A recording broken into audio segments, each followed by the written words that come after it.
If you're a Cleveland Browns fan looking for a break from the emotional roller coaster that is the price we pay from loving then hating our Browns, then a big welcome to Cleveland Browns Anonymous, a group therapy podcast to help you survive the season. So let's start our meeting.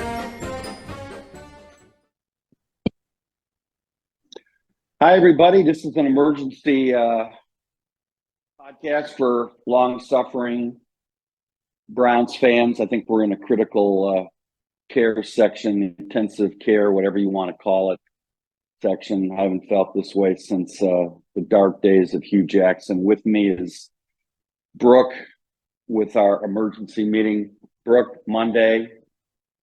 The weather is fitting. It's a little gray outside. So how you holding up? You know, I was listening to the radio today. I wasn't getting mad, watching the game. It was just, super depressing. I mean, it was just, you're so right. It's like, I thought I was watching the Hugh Jackson Browns and DeShone Kizer. Yeah. I mean, I feel like each game we've gotten worse. Yeah, well, Dallas was pretty bad. Dallas just showed, Dallas at home. These guys, these, I don't know what they're seeing in training camp, because what you were saying and what was on Uncle Riz's show this morning, Uncle Rizzy, that the beat writers have been seeing this all summer, right? Yeah, Tony Grossi, Scott Petrek, couple others, they all been saying the same thing. And, I think nowadays in training camp, there's less video content, but these beat reporters they tweeted out, after the game and kind of during the game, they were like, yeah, this isn't news. We've been seeing this since the start of training camp. Which is shocking.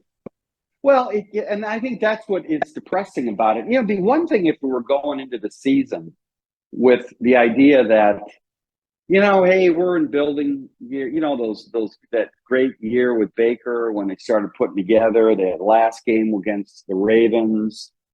Baker was setting a record for his first-year quarterback, number of touchdown passes. They're playing. I felt proud for that team. I thought we were on the right road. I think what when you think about Kevin Stefanski, I'm sure he's a nice guy, family guy, whatever. But there's something about these NFL lifers, these guys that have been in the NFL from day one, and they're in this sort of bubble, all breathing the same air. Us versus them. What do the fans know? And the problem is, a lot of the fans, they know when the product's bad and there's something wrong. And all they're looking for from an emotional standpoint is, hey, are you seeing what I'm seeing? And what are you doing about it? And don't insult my intelligence.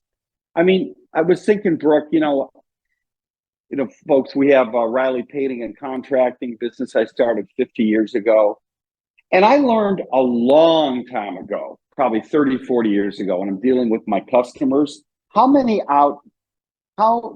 times have you, as a listener to this podcast, have you been in a situation where you're talking to a contractor, you're coming home, they're painting a room, and you're looking at the color, you're saying, I didn't pick this color. Oh, no, you'll like it. You'll like it.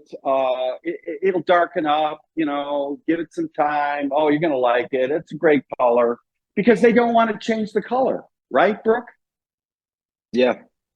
Well, and that's what we're seeing with Stefanski. I don't want to hear how coach better. You started coaching this team back in mini camps, right? In the late spring? Go ahead. Well, I think everything I've read, from people who do this for a living, covering the Cleveland Browns, is I think if you were to poll like all the owners in the NFL, Jimmy Haslam is either like 1A or 1B of being the most like hands-on um, owner in football. I mean, everyone has been saying that. So I believe it when they say, yeah, no, like he's there at every practice. He is making a lot of decisions, which I think is not a bad thing. But in this case, I mean, my gut is telling me that when they're in that room, he is saying to Stefanski, you are playing this guy until it reaches like DEFCON 1. And I think we're approaching that is when you say, when hopefully Stefanski grows a set and says, listen, I can't play this guy. I'm losing the locker room. I'm losing the morale of my team. My players don't want to play hard. And that all comes from the head coach. But I think right now, Stefanski's just not that guy. Well, he wasn't that. Look at this is we've seen this movie before, Brooke. We saw, and I said this in an earlier podcast. It was clear that there was a problem with not only Baker but the whole team with Baker at quarterback. I mean, people kept saying, Baker is not throwing. He doesn't look right. His head's screwed up. He's panicking in the pocket. He's not getting the ball out quick. I'll never forget that one game when we were on the road in Minnesota. This was early in the season. He had a guy wide open in the flat. And instead he tried to run. And they didn't get the first down. The guy's he's looking at the sidelines. He's saying, how come you didn't throw me the ball? There's some rookie running back, doesn't play with the Browns anymore. I think he was draft pick number 6 from UCLA. But I remember that thinking, there's something wrong here, the way Baker's processing this. And then, and as time played out, he just got worse and worse. And Stefanski just got into a shell with his, we're on to Cincinnati version of Stefanski, which was, I got to coach better. I got to coach better. I got to coach better. That went on week after week after week after week, culminating with that debacle in Pittsburgh where TJ Watt had like 7 sacks. And then the Green Bay game on Saturday when he threw 4 interceptions. Meanwhile, Case Keenum comes in one Thursday night game after the doctor said he can't play, coach. He can't play. The coach's decision. He would have thrown him out there on a freaking crutch and had him play. But they played Case Keenum, and all of a sudden the offense looked 100 times better. The Browns fans saw Joe Flacco. That was no mirage. Joe Flacco just threw for, 359 yards? I mean, really? So,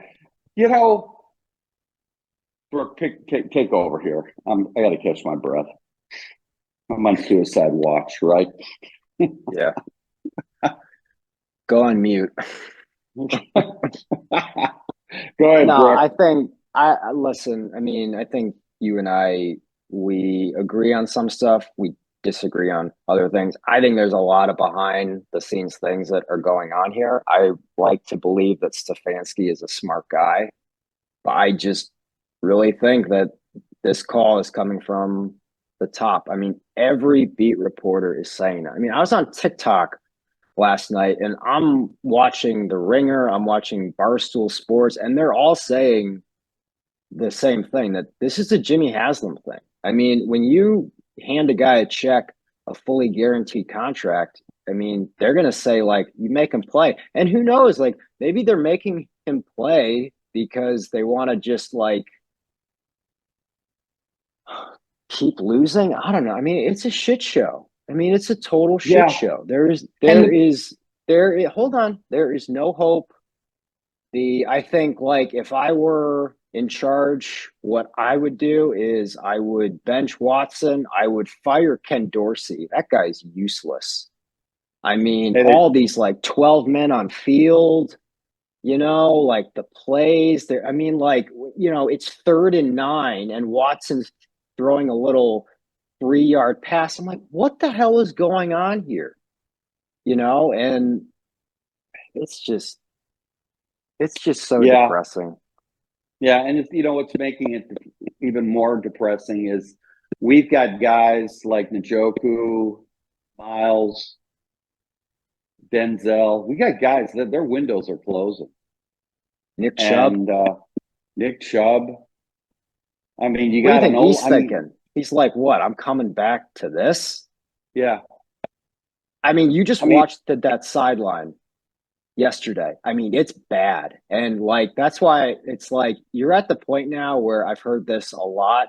Once the head coach loses that locker room, he's toast. He is done. There is no going back. That's what happened to Freddie.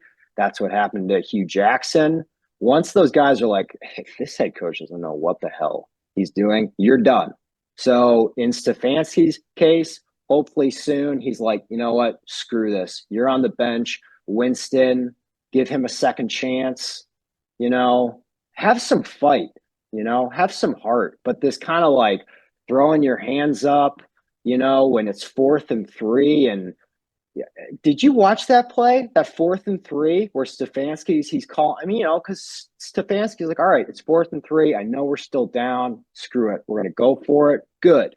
And Watson's got his hands up and he's walking towards the sideline, and you just watch Stefanski's face. He's like looking. He's like, "What the hell?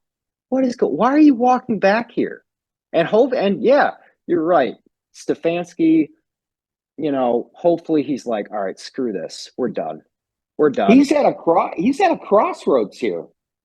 I mean, and I keep whatever. This is more than football, Brooke. What this is there are situations you get in life where maybe you're working for a bad company, you're working for an obnoxious boss, you're dealing with a bad customer.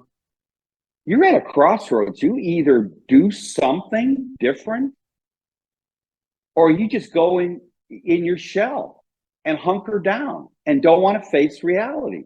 You have to make a choice here.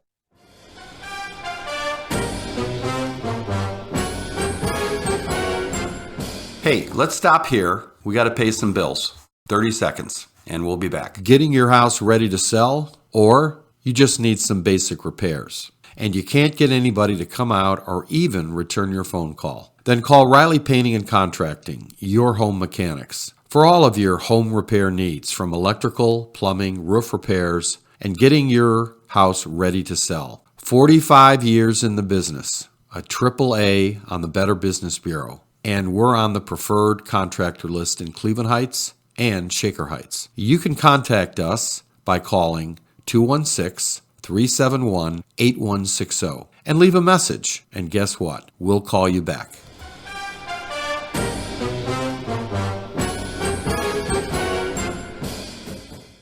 This is not, you know what? And the way he's processing that is just maddening, because he says, it's not as simple as that. That's what Joe Woods said.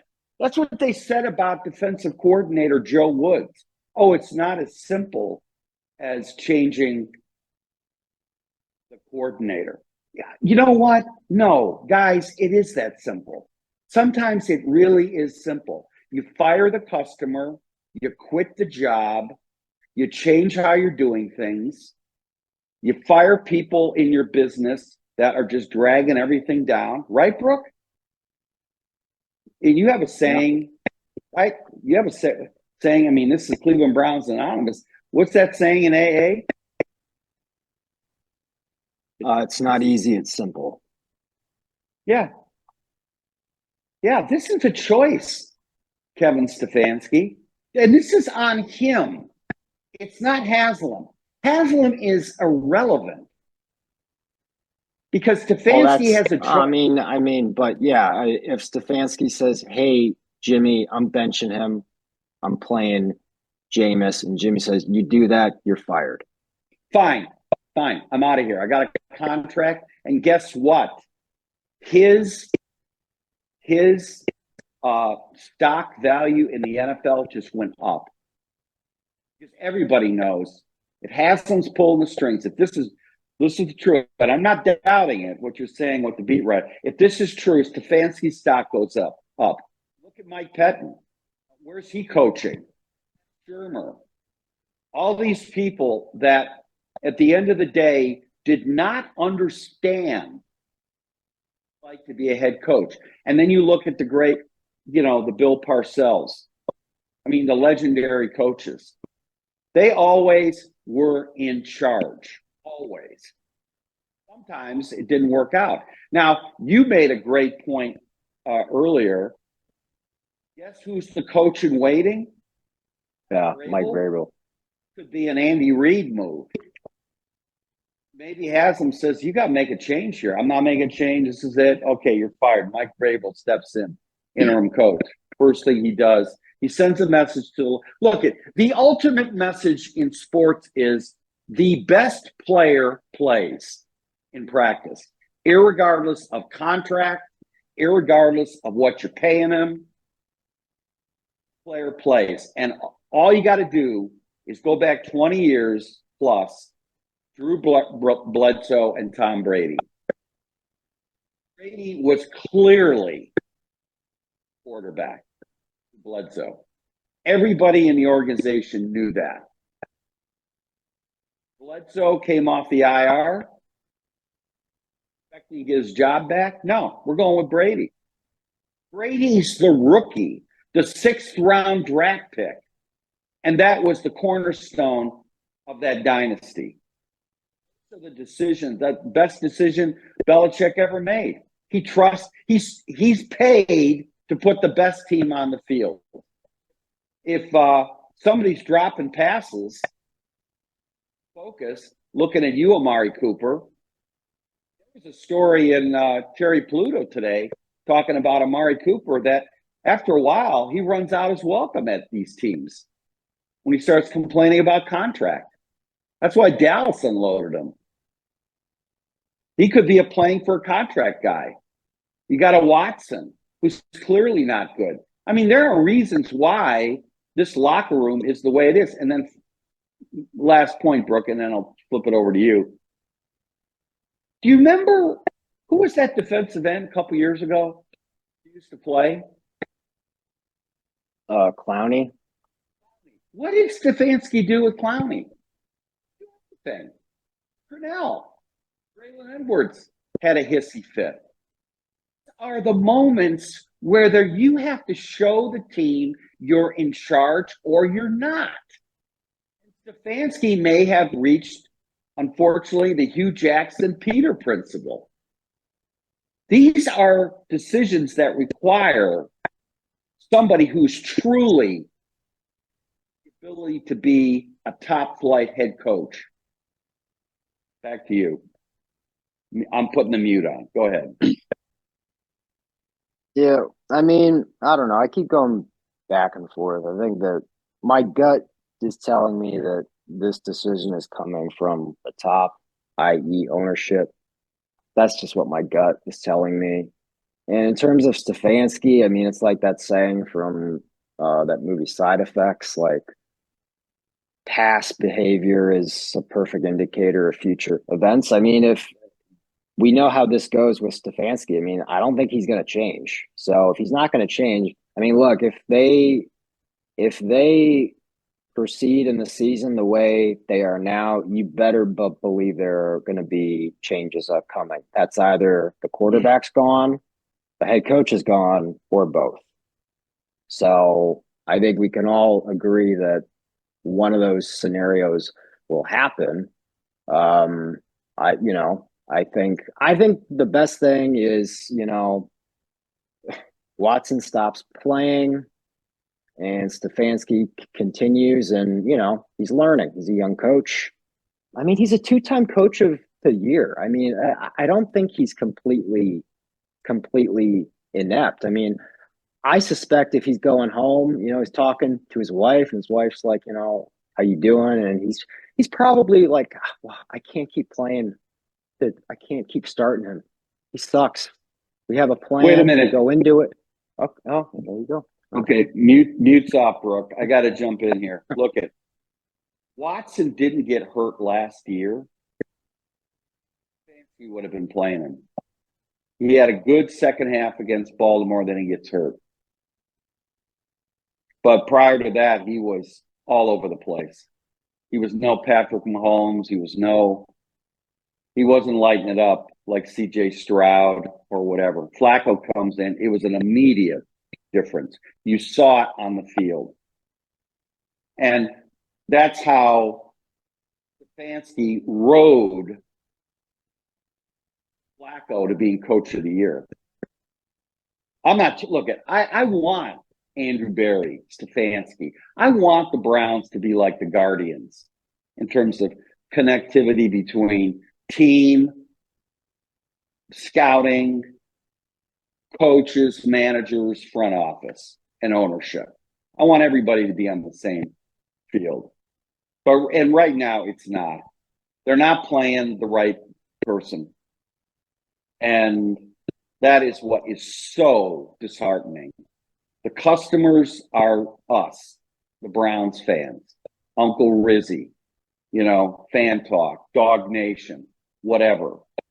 We know it's bad. Frustrating to have to argue that with the coach. Final thoughts? I don't know. I lost my train of thought.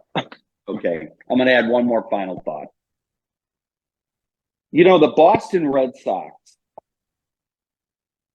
in 2004,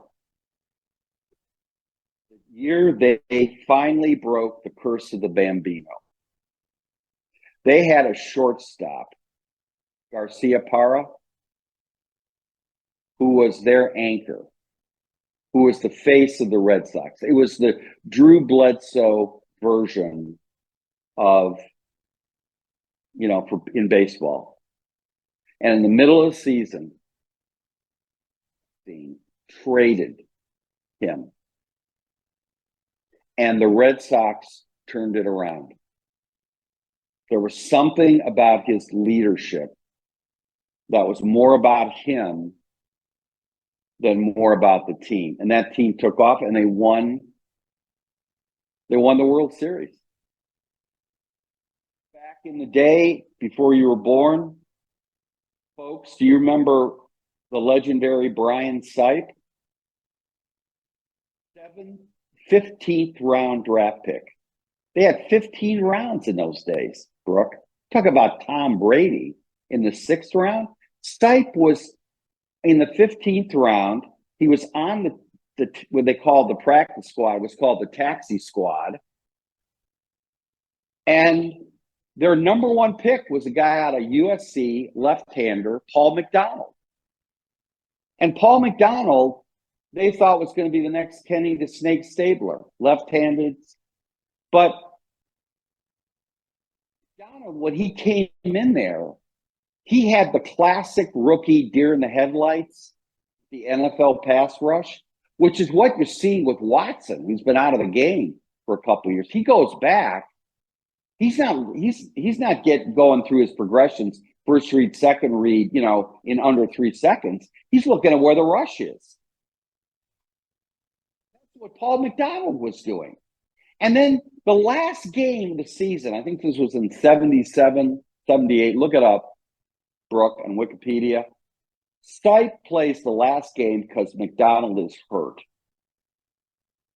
And the Browns go out to San Diego, and I'll never forget watching that game. They put 35 points on the board. I didn't even recognize that team. It was so good. It was like watching Flacco just march down the field. Balls getting out, balls getting moved around, fake this, bootleg this, deep pass, short pass, out in the flat. Browns looked phenomenal. The next year, it was push and pull between McDonald and Sipe because the front office was invested in McDonald. And I'll never forget one game, Sipe comes in, Terry Pluto, others remember this. Sipe comes in, and he has a game, he throws an interception. They were jumping all over Sipe. See, he doesn't have what it takes. The next year, McDonald's gone, and 2 years later, Sipe is MVP in the NFL. just like Brady. Sipe was our Brady for a short period of time when the Cardiac Kids were just had an amazing run until Kosar came. So the ability to recognize talent and who's got the hot hand, and if you got to have a quarterback controversy, so be it. Your number one job as a head coach, Kevin Stefanski, is to win the game, not to develop Deshaun Watson. On that, Brooke, your final. My final is that if Watson keeps playing, it is coming from the top, and Stefanski's hands are tied. Okay, well, he's going to be out of a job because Haslam will then make him the scapegoat, right? That's how these CEOs, these billionaires, oh yeah, now my Go Guardians. Manziel deal, right? No, Kevin, believe me, you either make the decision now, save your reputation, or you just go along with the owner and you're going to end up in the worst possible worlds. So, all right, Brooke. Well, thank you for talking me off the cliff here. And we'll pick it up later in the week. All right? All right. Bye, everybody.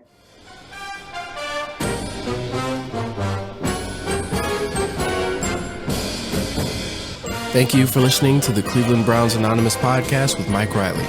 We have a lot more content on the way as we get this new podcast started. You can also check out some of our other podcasts like the Cleveland Real Estate Investor Podcast and other new ones that will start soon. On any platform that you find yourself listening to us on, feel free to leave us a like or comment or follow us. It always helps.